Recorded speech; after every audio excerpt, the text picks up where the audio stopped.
Chapter 5 સ્વાધ્યાયનો 11મો example.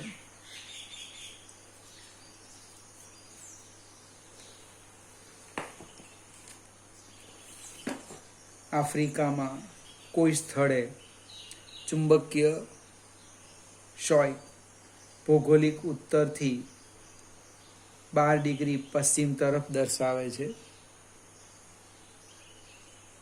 નમન વર્તુળની દીપ દર્શાવતી ચુંબકીય ક્ષોયના ઉત્તર ધ્રુવની અણીને મેગ્નેટિક મેરિડિયન સમતલમાં રાખતા તે સમક્ષિતિજ સાથે ઉત્તર તરફ 60 ડિગ્રી કોણ બનાવે છે.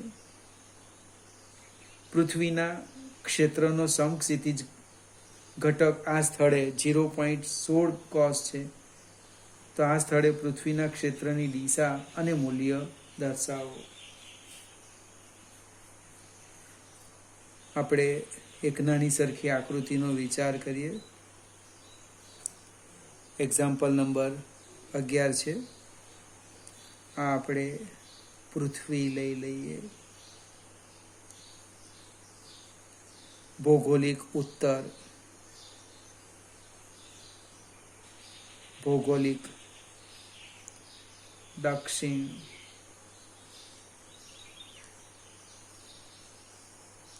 ભૌગોલિક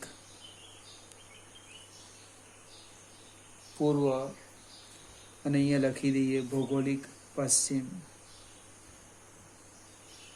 હવે જે ચુંબકીય ક્ષોય છે એ આ સ્થિતિમાં છે. આ જે તમને ખૂણો આપેલો છે એ 12 ડિગ્રી છે. એ એંગલ ઓફ ડેક્લિનેશન છે 12 ડિગ્રી. અને આપણે ડેક્લિનેશનનો ડી લખીએ તો 12 ડિગ્રી થાય. હવે આની જરૂર છે કે નહીં એ તો ખ્યાલ નહીં, પણ આપણે એક મેગ્નેટિક મેરિડિયન પણ આપ્યું છે. એ સ્થળે આપણે લઈ લઈએ મેગ્નેટિક મેરિડિયન લઈએ.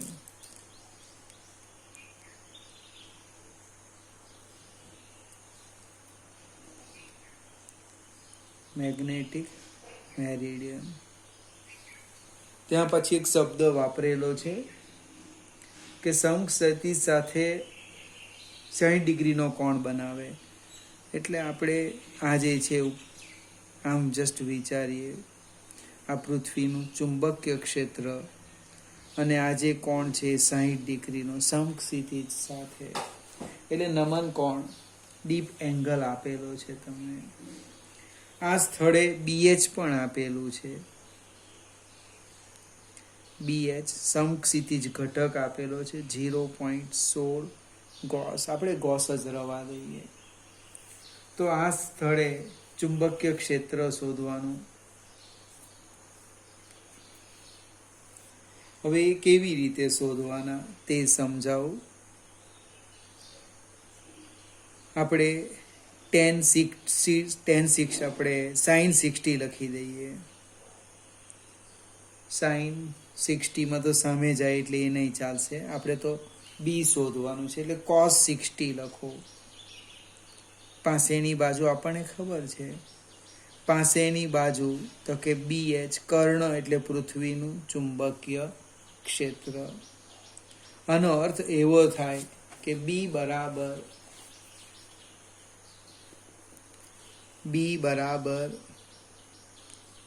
BH cos 60 degree. BH આપેલા છે 0.16, cos 60 એટલે 1/2 અને એટલે 2 ઉપર જાય 16 દુ 32, 0.32 ટેસ્લા. આ એનું મૂલ્ય આવી ગયું.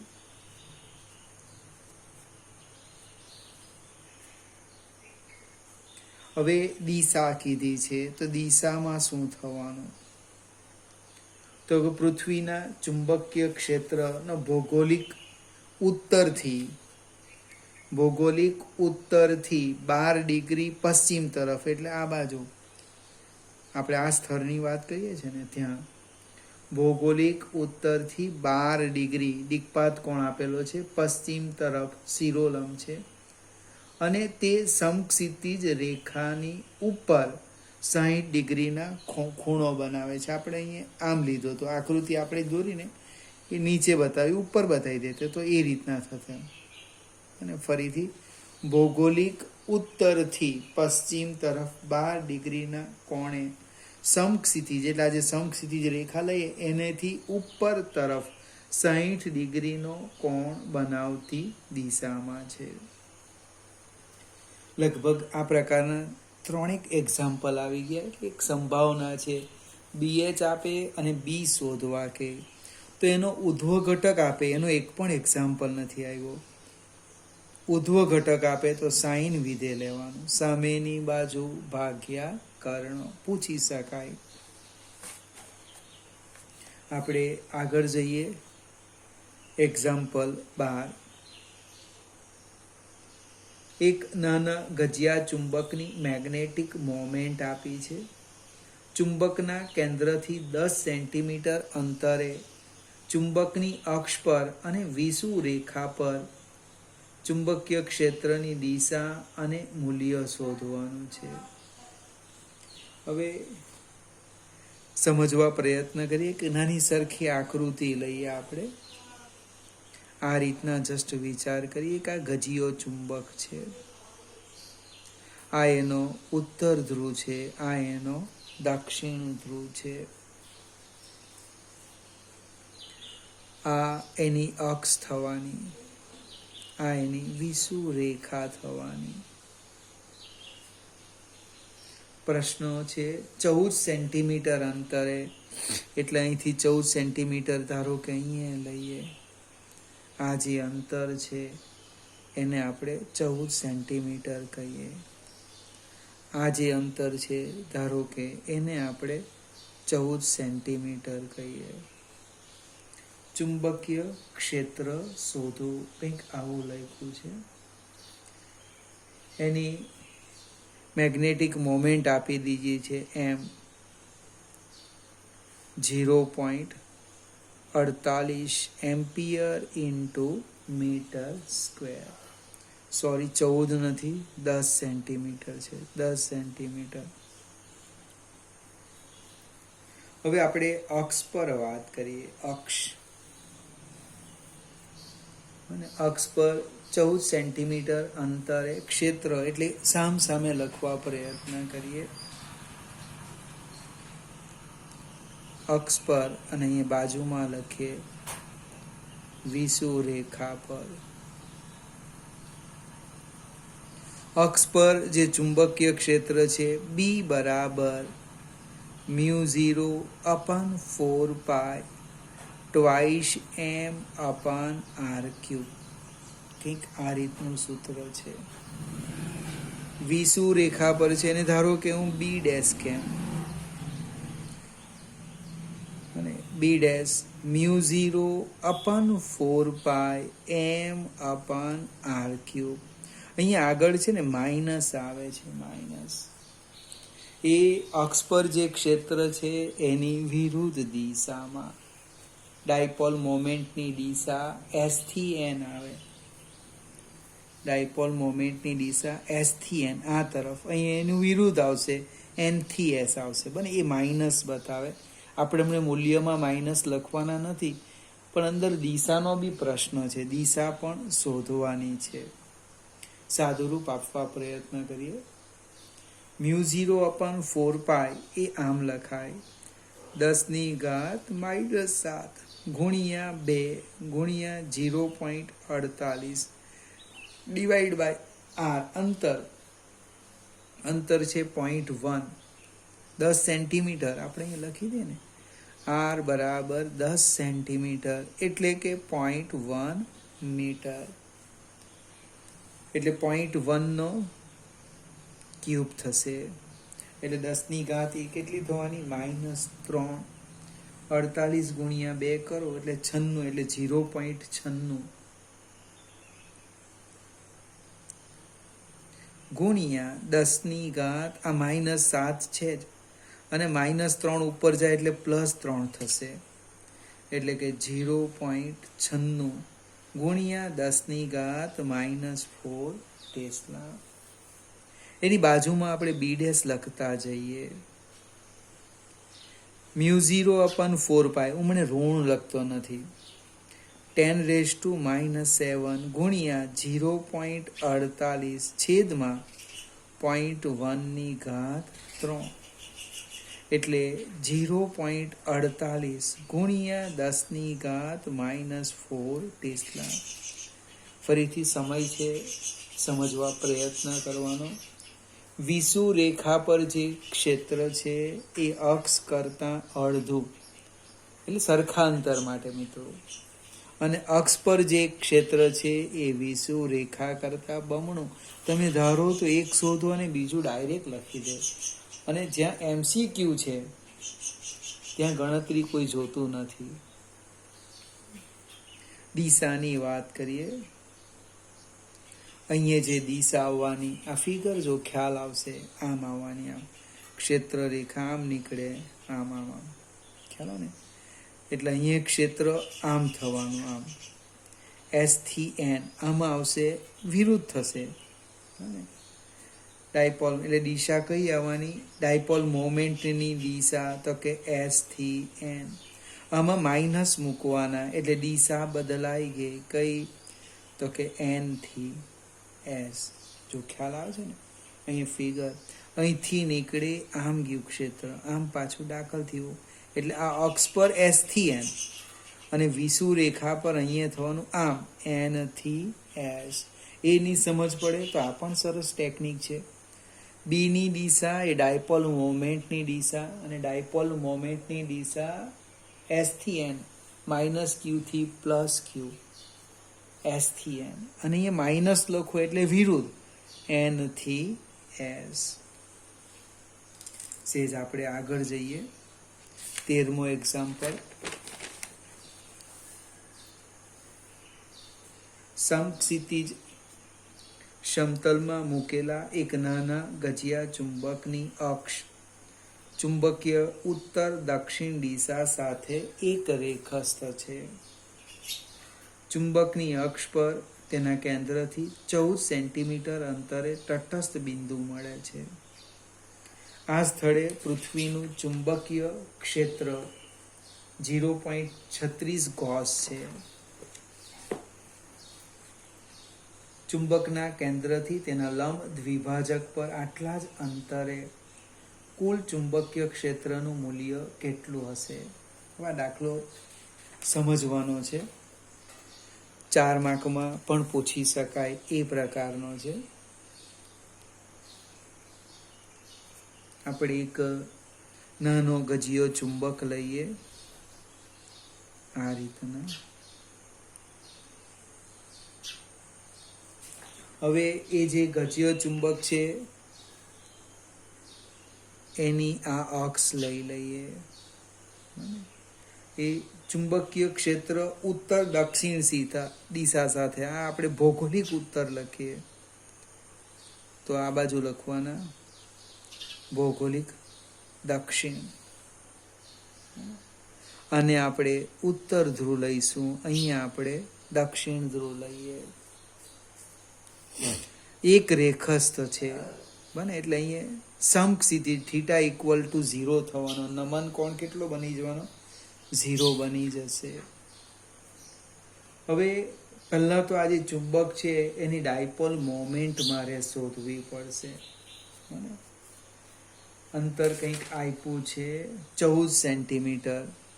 અને અક્ષ પર અહીંથી 14 સેન્ટીમીટર અંતરે ક્ષેત્ર શોધવાનું છે. આપણે આમ લઈ લઈએ BH.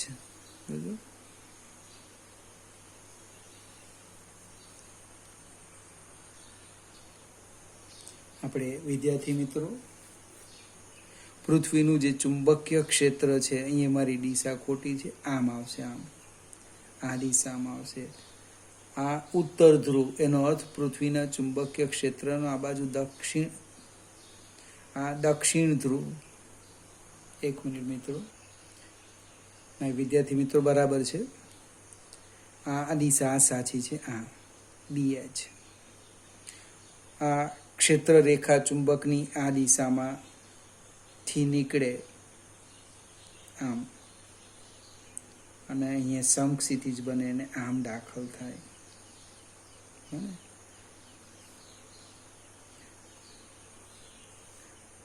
ફરીથી ભૂલ થાય છે. અક્ષ પર તટસ્થ બિંદુ મળે એટલે અહીંથી નીકળે છે, અહીંયા દાખલ થાય એટલે પૃથ્વીનું ચુંબકીય ક્ષેત્ર આ દિશામાં આવવાનું, આમ BH. આ દિશા કઈ આવવાની?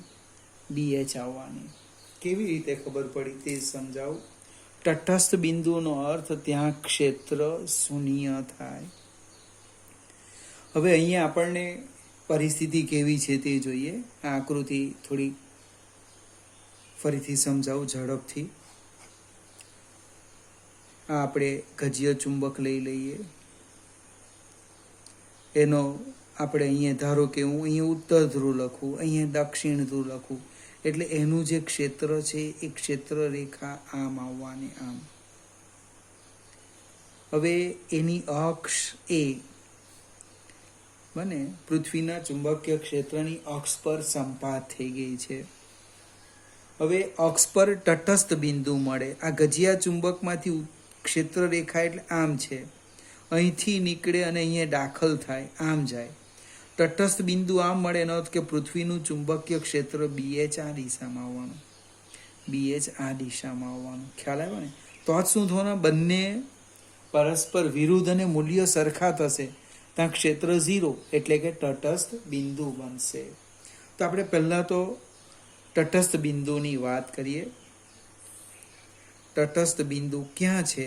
તો કે અક્ષ પર છે.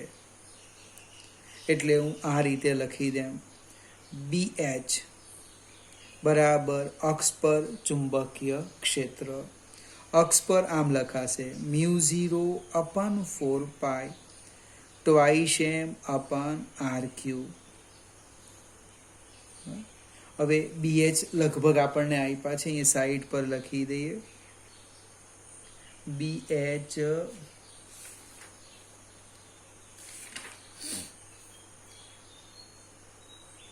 પૃથ્વીનું ચુંબકીય ક્ષેત્રનો 0.36 લખ્યા છે.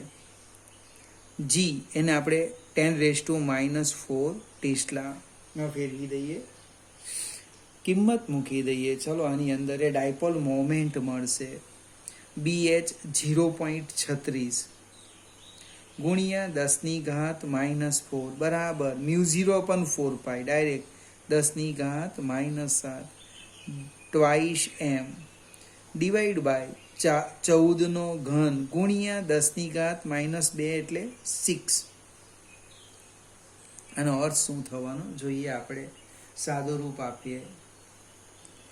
m બરાબર 0.36 ગુણ્યા 14 એટલે 14 ગુણ્યા 14 ગુણ્યા 14 એટલે 2744 ગુણ્યા 10⁻⁻4 ગુણ્યા 10⁻⁻6 ડિવાઈડ બાય 2 × 10⁻⁻7 એટલે 2744 ગુણ્યા 0.36 ભાગ્યા 2 એટલે 493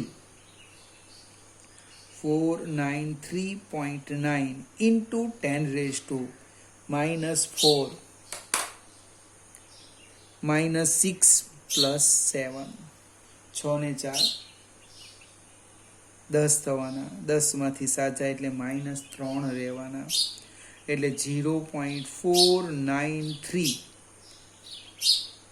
અહીંયા 4 લખું તો લખી દે into 10⁻⁻3.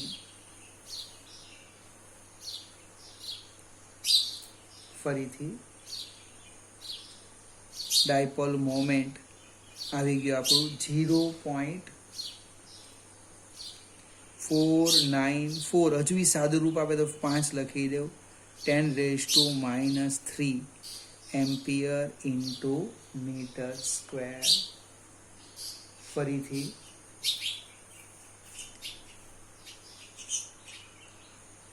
ફરીથી મિત્રો અહીંયા ભૂલ થતી હતી. 493.9 into 10⁻³ ampere into metre square, એટલે કે 0 ડાયરેક્ટ લખી દઈએ 5. આ દશાંશ ચિહ્ન ખસેડી દીધા, -3 કાઢી નાખ્યા, એમ્પિયર ઇન્ટુ મીટર સ્ક્વેર. હવે પ્રશ્ન આ નથી, પ્રશ્ન છે એની વિષુવ રેખા પર આટલા જ અંતરે ચુંબકીય ક્ષેત્ર કેટલું. તો અહીંયા આ જે છે એ BH લઈ લેમ, અને અહીંયા આપણે વિષુવ રેખા માટે B' લઈ લે. બંને એક જ દિશામાં થવાના. પૃથ્વીનું ચુંબકીય ક્ષેત્ર અને B' બંને એક જ દિશામાં થવાના. એટલે પહેલા B' શોધીએ. તો કે વિષુવ રેખા પર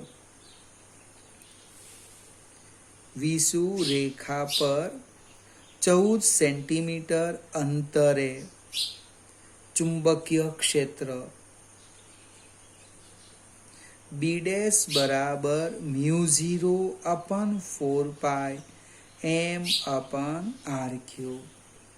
μ0/4π એટલે 10⁻⁻7 into dipole moment 0.5 divide by 14 × 10⁻²નો ઘન. આનું આપણે સાદું રૂપ આપશું તો લગભગ 0.18 × 10⁻⁴ ટેસ્લા થાય. પાછો પ્રશ્ન ઉદ્ભવ, આટલું ડાયરેક્ટ કેવી રીતે આવી ગયું? તો અક્ષ પર જે ચુંબકીય ક્ષેત્ર છે એના કરતાં કેટલું થવાનું? અડધું.